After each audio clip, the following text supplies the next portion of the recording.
So last time we studied that कि अगर एक साइड जो हार्ट की है वो ज़्यादा पंप करना स्टार्ट कर दे दूसरी साइड से, तब क्या होता है कि जो वीनस ब्लड का रिटर्न है वो उसकी ऑपोजिट वेंट्रिकल में ज़्यादा बढ़ेगा फोर्स के साथ।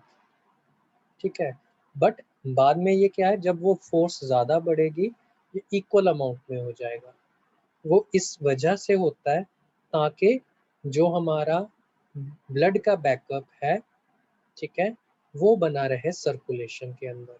किसी भी तरीके से कभी भी ब्लड का जो प्रॉपर वॉल्यूम है वो हमारी बॉडी में कम ना हो या ज़रूरत से ज़्यादा।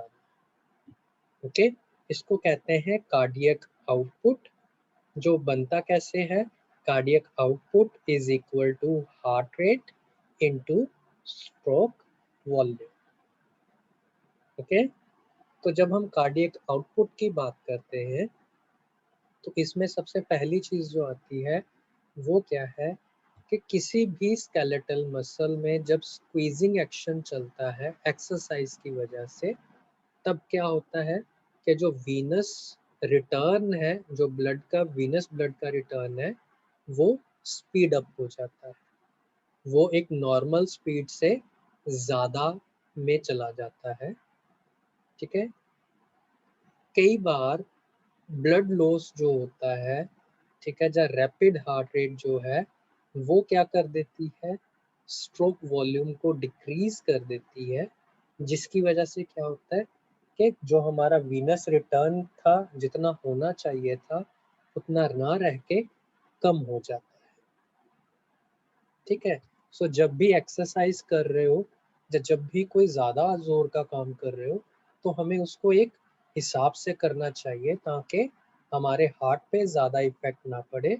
अदरवाइज ये क्या कर देगा, आपकी बॉडी में आपकी स्ट्रोक वॉल्यूम को कर देगा कम, और वीनस रिटर्न भी क्या हो जाएगा, कम हो जाएगा।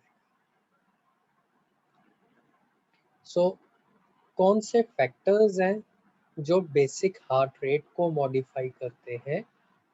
ठीक है, तो वो है कि जब हार्ट कंट्रैक्शन जो है, ठीक है, नर्वस सिस्टम के हिसाब से ना काम करे, ठीक है, बट चेंज होती रहे, किसकी वजह से, ऑटोनोमस नर्वस सिस्टम की वजह से। ठीक है, सिंपल सी बात बताता हूँ कि जो, अगर आपको ये चीज़ नहीं समझ आई तो मैं आपको एक सिंपल लाइन में समझा देता हूँ कि जो हमारी हार्ट है जब वो काम करती है, जब उसमें कॉन्ट्रैक्शन का टाइम आता है तो वो किस पे डिपेंड करती है, सिर्फ ऑटोनोमस नर्वस सिस्टम पे। अदरवाइज वो किसी भी नर्वस सिस्टम के ऊपर डिपेंड नहीं है। ठीक है, इसको अगर कोई मॉडिफाई करता है तो वो कौन है, chemicals, hormones and ions. Clear? Yes. Clear, okay बेटा। सो जब हम न्यूरल कंट्रोल की बात करते हैं, जब ऑटोनोमस नर्वस सिस्टम की बात करते हैं, ठीक है, तो उस टाइम क्या होता है कि फिजिकल या इमोशनल स्ट्रेस के दौरान, ठीक है, जो सिंपैथेटिक डिवीजन है, ठीक है, साइनो एट्रोनल नोड की या एट्रियोवेंट्रिकुलर नोड्स की, ठीक है, और कार्डियक मसल्स की, ठीक है, तो इनको कौन सिम जो है चलाता है, आप कह सकते हो कौन इनको कंट्रोल करता है, तो वो है सिंपैथेटिक नर्व।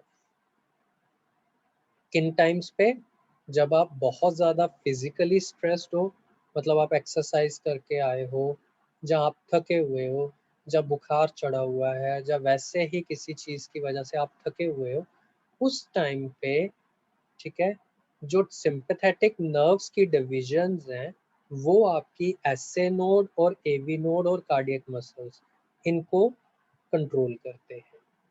ठीक है, और जो आपकी हार्ट बीट है वो बहुत ज़्यादा तेज चलेगी। ठीक है, जब आप भाग के आते हो, एक्सरसाइज करते हो, आप लोगों ने ये चीज नोट की होगी कि आपकी हार्ट बीट बहुत तेज चलती है। सो आप यस सर। तब सोच सकते हो कि इसके ज्यादा तेज चलने का कारण क्या है, कि एसए नोड और एवी नोड और कार्डियक मसल्स तीनों को इस टाइम पे कौन कंट्रोल कर रहा है? Sympathetic nervous system. ओके, जो उसकी आगे की डिविजन्स, जो अगर आप इसको डायग्राम में देखना चाहो तो ये आपका ब्रेन का आ रहा है नीचे, ये आपका सिंपैथेटिक गैंग्लियंस है, ये सिंपैथेटिक नर्व है जिसकी 3 डिविजन्स हैं, एक एसए नोड को चला, एक एवी नोड को चला रही है, और एक आगे की डिवीजन कार्डियक मसल्स को कंट्रोल। नेक्स्ट है कि जब ये डिमांड कम हो जाती है तब जो हार्ट की एडजस्टमेंट्स हैं वो होती हैं, और जो पैरासिम्पैथिक नर्व्स हैं वो क्या कर देती हैं? हार्ट रेट को स्लो करती हैं और उसके बाद स्टेडी करती हैं। ठीक है, जब आपकी एक्सरसाइज की डिमांड कम हो गई, जब स्ट्रेस का लेवल कम हो गया और आप नॉर्मल होना स्टार्ट कर रहे हो, तब वो कैसे होता है कि आपकी जो पैरासिम्पैथेटिक, या जिसको वेगस नर्व कहते हैं, जो इस डायग्राम में ब्लू कलर में दिख रही है, ये क्या करती है? ये आपकी एसए नोड और एवी नोड के ऊपर एक्शन करती है, और करेगी क्या कि ये आपके सबसे पहले हार्ट रेट को स्लो करेगी, जो पहले बहुत ज़्यादा तेज थी उसको स्लो करेगी, और फिर उसको नॉर्मल लेवल पे कर देगी, जिससे क्या हो जाएगा? हार्ट की नॉर्मल एडजस्टमेंट हो जाएगी। इससे होगा क्या कि जो हार्ट का हार्ट का सिस्टम है उसको टाइम मिल जाएगा रिकवर करने के लिए एंड रेस्ट करने के लिए। ठीक है, दोनों तरीके से हेल्प हो रही है कि हार्ट को टाइम मिल रहा है कि वो रिकवर भी कर सके, जो उसकी एकदम से स्पीड बढ़ी थी तो वो उस चीज़ से भी रिकवर कर सके, और ज़्यादा स्पीड बढ़ने की वजह से जो उसकी एनर्जी लॉस हुई है तो उसके लिए उसको रेस्ट भी मिल सके, ताकि वो एनर्जी को दोबारा एक्यूमुलेट कर सके। ठीक है, समझ आ गया यहाँ तक? Yes sir. बाकी सबको? साक्षी,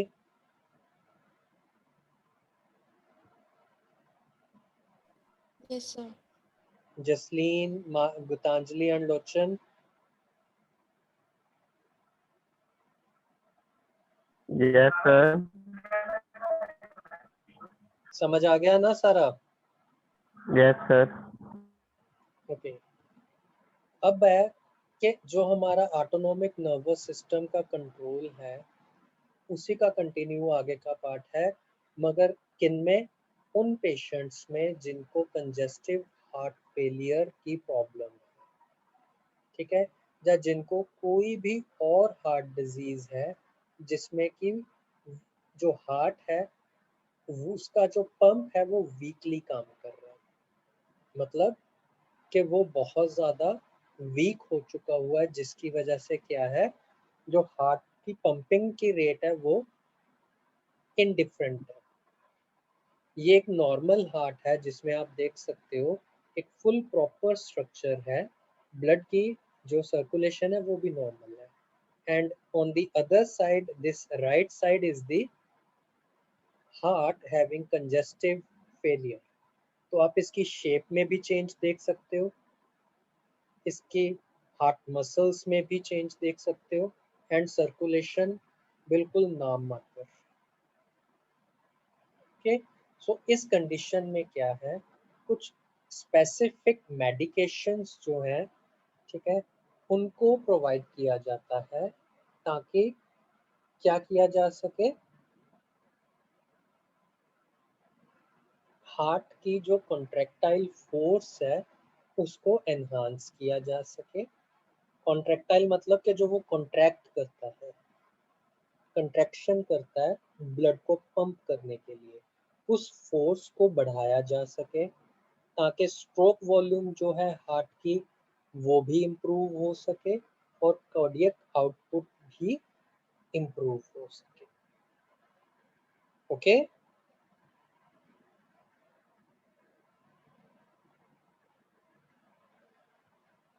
ओके बेटा।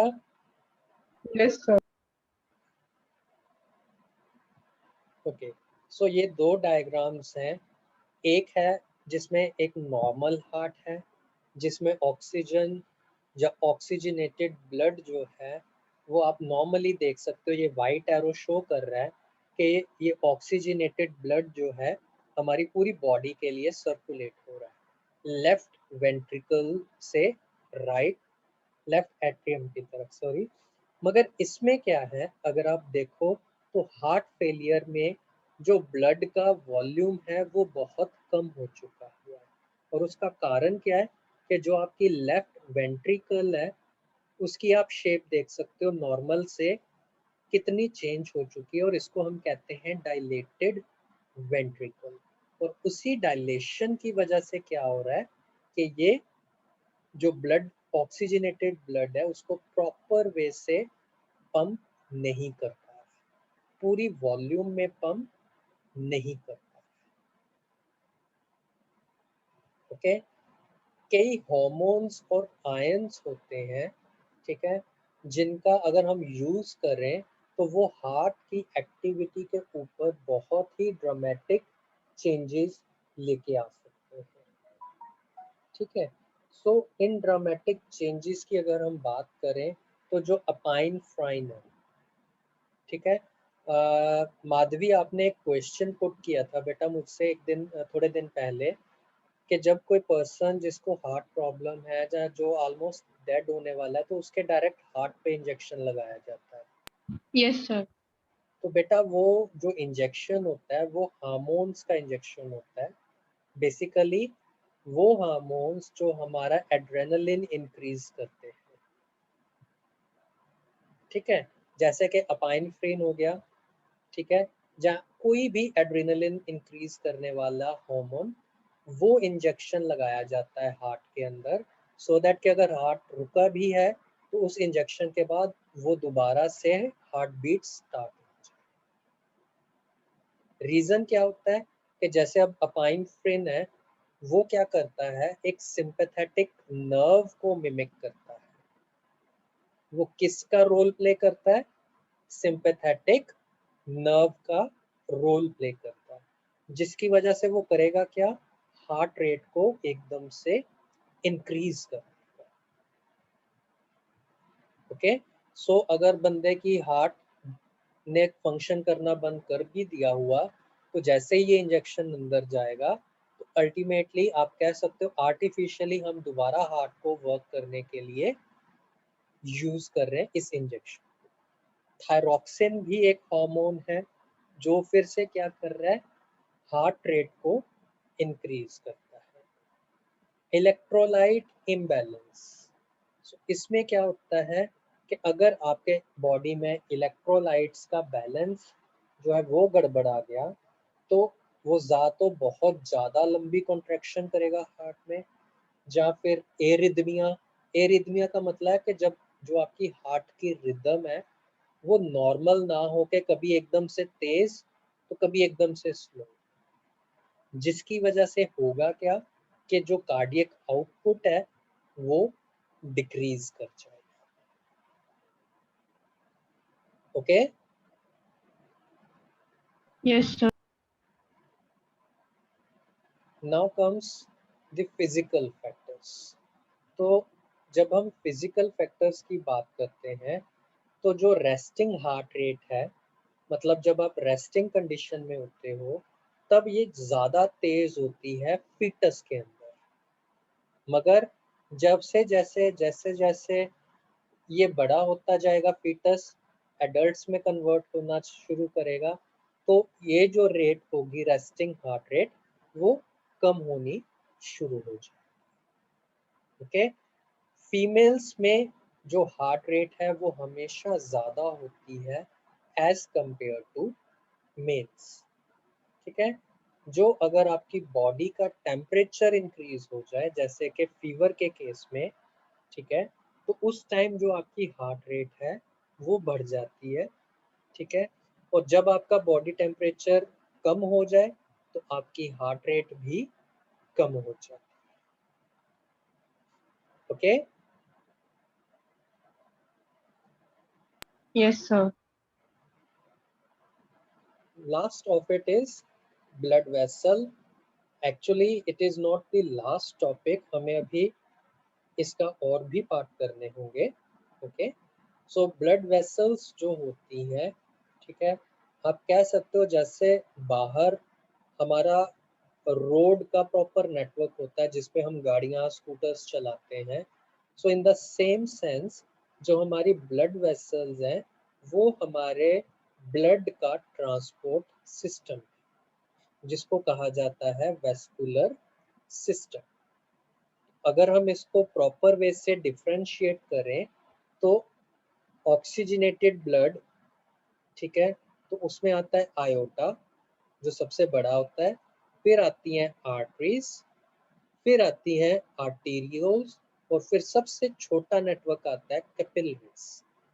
यही कैपिलरीज आगे जाके कन्वर्ट होती हैं वेन्यूल्स, फिर बनती हैं veins and finally vena cava. Okay.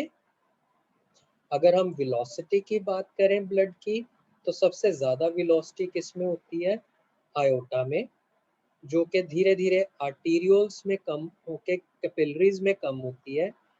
जैसे जैसे कैपिलरीज वेन्यूल्स की तरफ बढ़ती हैं वेलोसिटी फिर से बढ़नी स्टार्ट हो जाती है। वेन्स के टाइम पे ये थोड़ा सा इंक्रीज होती है और वेना कावा में फिर ये कांस्टेंट हो जाती है, फिर से ये नेटवर्क वैसे ही चलेगा। सो जो ब्लड है वो कैसे ट्रेवल करता है? ब्लड ट्रेवल करता है एक आर्टरी से आर्टीरियोल में, फिर एक कैपिलरी में, फिर कैपिलरी से वेन्यूल में, और फिर वेन्यूल से वेन में। सो इस तरीके से ये ब्लड का फ्लो लगातार चलता रहता है। अगर हम बात करें ब्लड वेसल्स की तो जो हमारी ब्लड वेसल्स होती हैं, ठीक है, उसमें सबसे पहले आती है आर्टरी। ठीक है। तो जो आर्टरीज हैं वो ऐसी वॉल्स हैं या ऐसी वेसल्स हैं जो हमारे हार्ट से बाहर निकलती है। ठीक है। स्मॉलर आर्टरीज भी होती हैं और सबसे स्मॉलर जो होती हैं वो होती हैं आर्टीरियल्स। ओके। अगर इनके स्ट्रक्चर की बात की जाए तो बाहर इनकी जो सबसे बाहर की कोट होती है that is known as tunica adventitia. ठीक है। बाहर outer coat is tunica adventitia.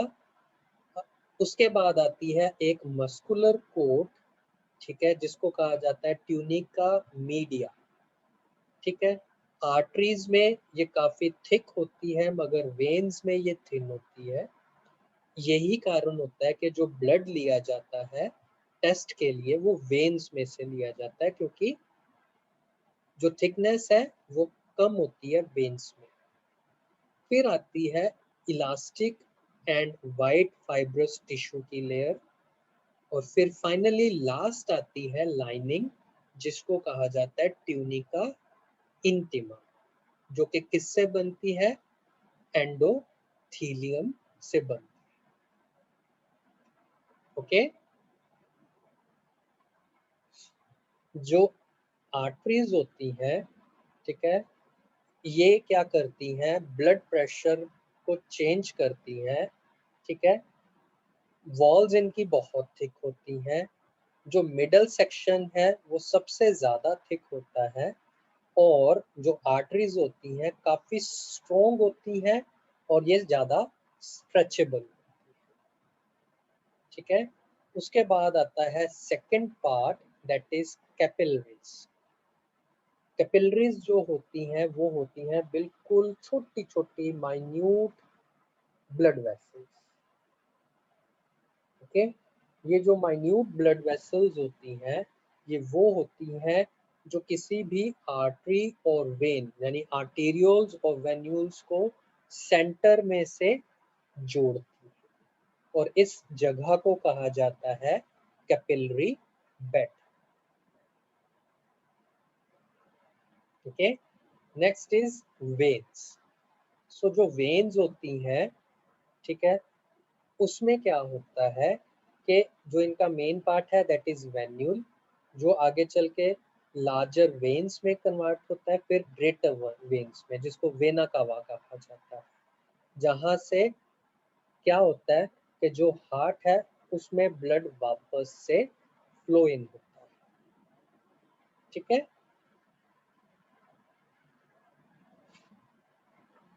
जो ब्लड वेसल्स हैं, वेन्स हैं, वो क्या करती हैं, ब्लड प्रेशर को कांस्टेंट रखती हैं। जो हमारा डायस्टोलिक ब्लड प्रेशर होता है, मतलब लोअर ब्लड प्रेशर, हायर के लिए हम किसको देखते हैं, हार्ट बीट्स को। वॉल्स इनकी थिन होती हैं, ठीक है, और जो ब्लड होता है इनमें हमेशा ग्रेविटी के अगेंस्ट मूव करता है, और इनके अंदर क्या प्रेजेंट होती हैं, वॉल्स प्रेजेंट होती हैं।